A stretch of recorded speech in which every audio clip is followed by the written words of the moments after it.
જય સ્વામિનારાયણ. સહજાનંદ વિદ્યાલયના video lecture શિક્ષણમાં આપ સર્વ વિદ્યાર્થી મિત્રોનું હાર્દિક સ્વાગત છે. ધોરણ 12 રસાયણ વિજ્ઞાન પ્રકરણ 11 આલ્કોહોલ, ફિનોલ અને ઇથર સંયોજનો. ગયા લેક્ચરમાં આપણે આલ્કોહોલની બનાવટ પૈકી આલ્કિનમાંથી આલ્કોહોલ કેવી રીતે બનાવાય એ જોયું હતું. પહેલી રીતેથી એસિડ ઉદ્દીપકીય જલીયકરણ દ્વારા, જે માર્કોનિકોવના નિયમને અનુસરીને નિપજ આપે, અને બીજી રીત હતી હાઇડ્રોબોરેશન ઓક્સિડેશન દ્વારા, જે પ્રતિ માર્કોનિકોવના નિયમને અનુસરીને આલ્કોહોલ નિપજ આપે. આજના લેક્ચરમાં આપણે કાર્બોનિલ સંયોજનો એમાંથી આલ્કોહોલની બનાવટ જોવાની છે. કાર્બોનિલ સંયોજનો પૈકી એક આલ્ડીહાઇડ અને કીટોન પ્રકારના સંયોજનોના રિડક્શન દ્વારા આલ્કોહોલની બનાવટ જોવાની છે, અને બીજું કાર્બોક્સિલિક એસિડ અને એસ્ટર સંયોજનોના રિડક્શન દ્વારા આલ્કોહોલની બનાવટ જોવાની છે. એ પૈકી પહેલી બનાવટ આલ્ડીહાઇડ અને કીટોનના રિડક્શન દ્વારા આલ્કોહોલની બનાવટ આપણે જોઈએ. તો આલ્ડીહાઇડ અને કીટોનના રિડક્શન દ્વારા આલ્કોહોલ મળે છે. ખાસ યાદ રાખજો, આલ્ડીહાઇડના રિડક્શનથી પ્રાથમિક આલ્કોહોલ મળે. પ્રાથમિક આલ્કોહોલ RCH2OH મળે, બરોબર. અને કીટોનના રિડક્શનથી દ્વિતીયક આલ્કોહોલ મળે, RCHOHR'. બરોબર, યાદ રાખજો, ફરીથી સમજી લો. આલ્ડીહાઇડના રિડક્શનથી પ્રાથમિક આલ્કોહોલ મળશે હંમેશા, કીટોનના રિડક્શનથી દ્વિતીયક આલ્કોહોલ મળે છે. જુદી જુદી રિડક્શન કરતા વડે રિડક્શન પ્રક્રિયા કરી શકાય. પહેલી રિડક્શન પ્રક્રિયા આવી આપણે શીખીએ કે આલ્ડીહાઇડ અને કીટોન એ ઉદ્દીપકની હાજરીમાં હાઇડ્રોજનના ઉમેરણ દ્વારા રિડક્શન પ્રક્રિયા કરી અનુવર્તી આલ્કોહોલ સંયોજનો આપે. મતલબ કે આલ્ડીહાઇડ અને કીટોનની ઉદ્દીપકની હાજરીમાં હાઇડ્રોજન સાથે પ્રક્રિયા કરતા રિડક્શન પ્રક્રિયા થઈ આલ્કોહોલ સંયોજનો બને. ત્યાં ઉદ્દીપક તરીકે કોણ હોય? તો ઉદ્દીપક તરીકે સૂક્ષ્મ વિભાજિત એટલે કે બારીક ભુક્કા સ્વરૂપના પ્લેટિનમ અથવા પેલેડિયમ અથવા નિકલનો ઉપયોગ કરવામાં આવે છે. અને એટલે જ આ રિડક્શન પ્રક્રિયા છે એને ઉદ્દીપકીય હાઇડ્રોજનીકરણ પણ કહે છે, બરોબર. ઉદ્દીપકીય હાઇડ્રોજનીકરણ પણ કહે છે.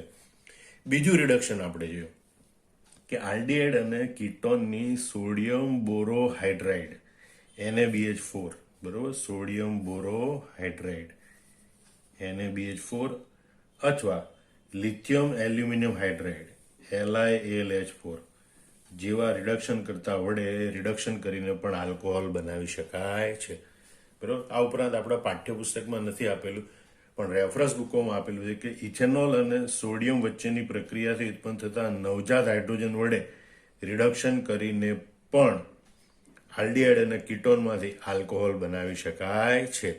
હવે આપણે એના સામાન્ય સૂત્ર અને ઉદાહરણ જોઈએ. આલ્ડીહાઇડનું સામાન્ય સૂત્ર છે RCHO, બરોબર. એની પ્રક્રિયા કયા કયા પ્રક્રિયકોની હાજરીમાં કરી શકાય, બરોબર. તો દાખલા તરીકે હાઇડ્રોજન સાથે નિકલ ઉદ્દીપક અથવા પ્લેટિનમ ઉદ્દીપક અથવા પેલેડિયમ ઉદ્દીપક એની હાજરીમાં પ્રક્રિયા કરી શકાય, અથવા લિથિયમ એલ્યુમિનિયમ હાઇડ્રાઇડ કે સોડિયમ બોરોહાઇડ્રાઇડ વડે પ્રક્રિયા કરી શકાય, બરોબર. અથવા ઇથેનોલ અને સોડિયમ ધાતુ વચ્ચેની પ્રક્રિયાથી ઉત્પન્ન થતા નવજાત હાઇડ્રોજન વડે રિડક્શન કરી શકાય. એટલે આમાંથી કોઈ પણ એક રિડક્શન પ્રક્રિયા કરીએ તો જે CHO સમૂહ છે CH2OH સમૂહમાં રૂપાંતર પામે, બરોબર. આમ જે આલ્ડીહાઇડ સંયોજન હોય એ RCH2OH માં રૂપાંતર પામે છે. એટલે કે ત્યાં પ્રાથમિક આલ્કોહોલ બને છે. અહીંયા આપણે સૂક્ષ્મ રીતે જોઈએ તો RC ડબલ બોન્ડો H હોય, આ ડબલ બોન્ડ તૂટે એટલે એક H અહીંયા ઉમેરાય અને બીજો H અહીંયા ઉમેરાય એટલે RCH2OH બને. તો આ રીતે આલ્ડીહાઇડમાંથી પ્રાથમિક આલ્કોહોલ બને છે. એ જ રીતે આપણે કીટોનનું સામાન્ય સૂત્ર લખીએ, R1C ડબલ બોન્ડો R2, બરોબર. ઉપર મુજબના જ બધા પ્રક્રિયકો આપણે લખી શકીએ કે ભાઈ H2 એ નિકલ ઉદ્દીપકની હાજરીમાં અથવા પ્લેટિનમ ઉદ્દીપકની હાજરીમાં અથવા પેલેડિયમ ઉદ્દીપકની હાજરીમાં और लिथियम एल्यूमिनियम हाइड्राइड के सोडियम बोरोहाइड्रेट જેવા રિડક્શન કરતા વડે પ્રક્રિયા થાય અથવા સોડિયમ અને C2H5OH બરોબર એની સાથે પ્રક્રિયા કરવામાં આવે. આમાંથી કોઈ પણ રિડક્શન કરતાનો ઉપયોગ કરી રિડક્શન પ્રક્રિયા કરવામાં આવે તો એક હાઇડ્રોજન કાર્બન ઉપર ઉમેરાય, બીજો હાઇડ્રોજન ઓક્સિજન ઉપર ઉમેરાય. આમ હાઇડ્રોજનના ઉમેરણથી રિડક્શન પ્રક્રિયા થઈ આપણને દ્વિતીયક આલ્કોહોલ મળે. R1CHOH R2. આમ કીટોન છે એની આ રીતે રિડક્શન પ્રક્રિયા કરવામાં આવે તો આપણને દ્વિતીયક આલ્કોહોલ મળે છે. બરોબર. કેટલાક ઉદાહરણ જોઈએ. માનો કે CH3 CH2 CH2 CHO બ્યુટેનાલ. માનો કે આનું ઉદ્દીપકીય હાઇડ્રોજનીકરણ કરવામાં આવે એટલે કે હાઇડ્રોજન સાથે નિકલ ઉદ્દીપકની હાજરીમાં અથવા તો પ્લેટિનમ કે પેલેડિયમ લખો બરોબર એની હાજરીમાં પ્રક્રિયા કરવામાં આવે તો આ CHO સમૂહ છે એનું રિડક્શન થઈ CH2H બને એટલે CH3 CH2 CH2 અને CH2H. આ CHO સમૂહ બને CH2H અને આમ બ્યુટેનાલ માંથી બને બ્યુટેન 1 ઓલ. બરોબર. એવું કીટોનનું આપણે ઉદાહરણ લઈએ કે ભાઈ CH3 CH2 CO CH3 બરોબર બ્યુટેનોન. હવે જો એની પ્રક્રિયા આપણે લિથિયમ એલ્યુમિનિયમ હાઇડ્રાઇડ અથવા સોડિયમ બોરોહાઇડ્રેટ વડે કરવામાં આવે એવા રિડક્શન કરતા વડે કરવામાં આવે અથવા તો નિકલ ઉદ્દીપકની હાજરીમાં હાઇડ્રોજન સાથે પણ પ્રક્રિયા કરી શકાય. બરોબર. આમાંથી કોઈ પણ રિડક્શન કરતાનો ઉપયોગ કરી શકાય તો આ CO સમૂહ છે એની જગ્યાએ બને CHOH રિડક્શન પામીને એટલે CH3 CH2 CHOH CH3 અને આમ નિપજ તરીકે આપણને મળે છે બ્યુટેન 2 ઓલ. તો આમ આલ્ડીહાઇડના આ પ્રકારના રિડક્શનથી પ્રાથમિક આલ્કોહોલ, કીટોનના રિડક્શનથી દ્વિતીયક આલ્કોહોલ મળે. ફરીથી ઝડપથી જોઈએ પહેલું રિડક્શન કોના વડે કરવાનું તો અહીં લખેલું છે કે ભાઈ આલ્ડીહાઇડ કે કીટોનની હાઇડ્રોજન સાથે નિકલ અથવા પ્લેટિનમ અથવા પેલેડિયમ ઉદ્દીપકની હાજરીમાં પ્રક્રિયા કરવામાં આવે જ્યાં નિકલ પ્લેટિનમ પેલેડિયમ એ સૂક્ષ્મ વિભાજિત એટલે કે બારીક ભૂક્કા સ્વરૂપે આ પ્રક્રિયાને ઉદ્દીપકી હાઇડ્રોજનીકરણ કહેવાય. અથવા લિથિયમ એલ્યુમિનિયમ હાઇડ્રાઇડ LiAlH4 કે સોડિયમ બોરોહાઇડ્રેટ એની જેવા પ્રબળ રિડક્શન રિડક્શન કરતા વડે પ્રક્રિયા કરીને પણ આલ્ડીહાઇડ કે કીટોનમાંથી આલ્કોહોલ બનાવી શકાય. અથવા ઇથેનોલ અને સોડિયમની પ્રક્રિયાથી ઉત્પન્ન થતા નવજાત હાઇડ્રોજન વડે રિડક્શન કરીને પણ આલ્ડીહાઇડ અને કીટોનનું રિડક્શન કરીને આલ્કોહોલ મેળવી શકાય છે. હવે આપણે જોઈએ કાર્બોક્સિલિક એસિડ અને એસ્ટરના રિડક્શન દ્વારા આલ્કોહોલની બનાવટ. તો સૌથી પહેલા આપણે કાર્બોક્સિલિક એસિડનું રિડક્શન જોઈએ. તો કાર્બોક્સિલિક એસિડની લિથિયમ એલ્યુમિનિયમ હાઇડ્રાઇડ જેવા પ્રબળ રિડક્શન કરતા બરોબર એની સાથે પ્રક્રિયા કરવામાં આવે તો સર્વોત્તમ નિપજ એટલે કે મુખ્ય નિપજ તરીકે આપણને પ્રાથમિક આલ્કોહોલ મળે છે. યાદ રાખજો કાર્બોક્સિલિક એસિડનું રિડક્શન એક તો જો સોડિયમ બોરોહાઇડ્રેટ જેવું નિર્બળ રિડક્શન કરતા છે એના વડે એનું રિડક્શન ના થાય. લિથિયમ એલ્યુમિનિયમ હાઇડ્રાઇડ જેવા પ્રબળ રિડક્શન કરતા વડે એનું રિડક્શન કરવામાં આવે તો રિડક્શન થઈને પ્રાથમિક આલ્કોહોલ મળે એટલે કે COOH સમૂહ છે CH2OH માં રૂપાંતર પામે. એટલે એની સામાન્ય પ્રક્રિયામાં લખાય કે ભાઈ કાર્બોક્સિલિક એસિડ RCOOH એની લિથિયમ એલ્યુમિનિયમ હાઇડ્રાઇડ જેવા રિડક્શન કરતા વડે પ્રક્રિયા કરવામાં આવે તો RCH2OH આ COOH છે CH2OH માં રૂપાંતર પામે એટલે કે પ્રાથમિક આલ્કોહોલ નિપજ તરીકે મળે. પણ અહીંયા લિથિયમ એલ્યુમિનિયમ હાઇડ્રાઇડ એ મોંઘો પ્રક્રિયક છે એટલે બધી વખતે આલ્કોહોલના રિડક્શન કાર્બોક્સિલિક એસિડના રિડક્શન કે આલ્કોહોલ બનાવવા માટે લિથિયમ એલ્યુમિનિયમ હાઇડ્રાઇડનો ઉપયોગ કરી શકાય નહીં. એ અમુક માત્ર વિશિષ્ટ રસાયણો એની બનાવટમાં જ વપરાય. કારણ કે ઔદ્યોગિક ધોરણે મોંઘું પડે. તો ઔદ્યોગિક ધોરણે કાર્બોક્સિલિક એસિડનું આલ્કોહોલમાં રૂપાંતરણ કરવા માટે પ્રથમ તેમનું એસ્ટરમાં રૂપાંતર કરવામાં આવે અને પછી એસ્ટરનું રિડક્શન કરી અને આલ્કોહોલ મેળવવામાં આવે છે. યાદ રાખજો. તો હવે આપણે જોઈએ કે એસ્ટરનું રિડક્શન કેવી રીતે કરી શકાય. બરોબર. તો કે ભાઈ એસ્ટરનું રિડક્શન ઉદ્દીપકની હાજરીમાં હાઇડ્રોજન વડે કરવામાં આવે તો એક પ્રાથમિક આલ્કોહોલ અથવા બે જુદા જુદા પ્રાથમિક આલ્કોહોલનું મિશ્રણ મળે છે. બરોબર. એક જ આલ્કોહોલ મળે અથવા બે જુદા જુદા પ્રાથમિક આલ્કોહોલનું મિશ્રણ મળે છે. દાખલા તરીકે આપણે એસ્ટર લઈએ RCOOR-. બરોબર. એની પ્રક્રિયા હાઇડ્રોજન સાથે ઉદ્દીપકની હાજરીમાં પ્રક્રિયા કરવામાં, ખાસ કરીને ઉદ્દીપક તરીકે કોપર ક્રોમાઇટ વપરાય છે. એ ઉદ્દીપકની હાજરીમાં પ્રક્રિયા કરવામાં આવે તો અહીંથી વિભાજન થાય.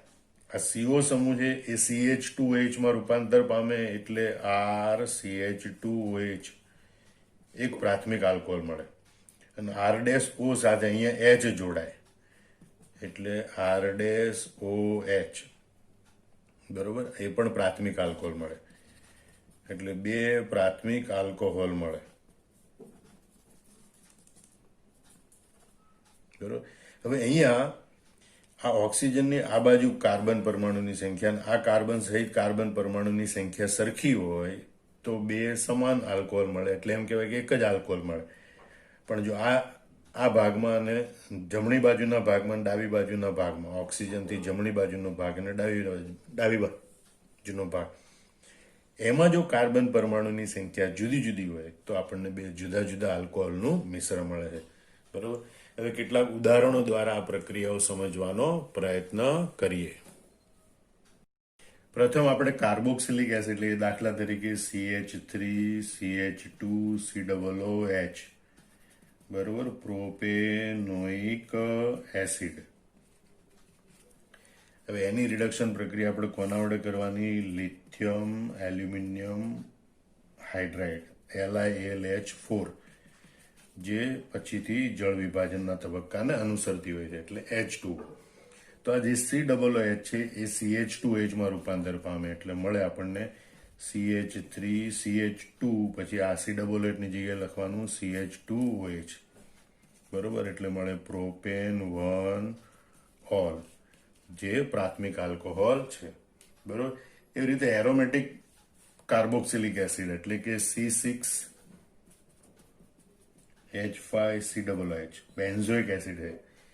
એની પણ જો લિથિયમ એલ્યુમિનિયમ હાઇડ્રાઇડ જેવા રિડક્શન કરતા વડે પ્રક્રિયા કરવામાં આવે તો COOH સમૂહનું રિડક્શન થઈ અને CH2OH બને. બરોબર. એટલે C6H5CH2OH. તો આ રીતે બેન્ઝોઇક એસિડ છે એમાંથી બેન્ઝાઇલ આલ્કોહોલ મળે જે પણ પ્રાથમિક આલ્કોહોલ છે. હવે આપણે એસ્ટરના કેટલાક ઉદાહરણો જોઈએ કે ભાઈ CH3COOCH3 મિથાઇલ ઇથેનોઇટ.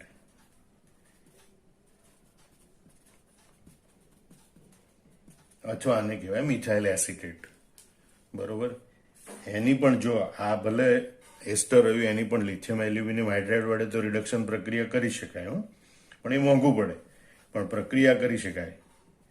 LiAlH4 H2O અથવા હાઇડ્રોજન વડે ઉદ્દીપકની હાજરીમાં પ્રક્રિયા કરવામાં આવે એટલે કે ઉદ્દીપકી હાઇડ્રોજનીકરણ કરવામાં આવે તો અહીંથી બંધ તૂટે એટલે અહીં CH3 અને આ CO નું બને CH2OH. CH3CH2OH એટલે એક નિપજ તરીકે ઇથેનોલ મળે જે પ્રાથમિક આલ્કોહોલ છે અને આ CH3O સાથે H જોડાય એટલે બીજી નિપજ તરીકે CH3OH. બરોબર. એટલે કે મિથેનોલ મળે એ પણ પ્રાથમિક આલ્કોહોલ છે. આમ એસ્ટર છે એનું રિડક્શન કરવામાં આવે તો બે જુદી જુદી નિપજો મળે. હવે આપણે એક ઉદાહરણ જોઈએ જેમાં બંને સમાન નિપજ મળે એટલે કે એક જ પ્રકારનો આલ્કોહોલ મળે. તો દાખલા તરીકે આપણે જોઈએ CH3 COO CH2 CH3 બરોબર, ઇથાઇલ ઇથેનોઇટ.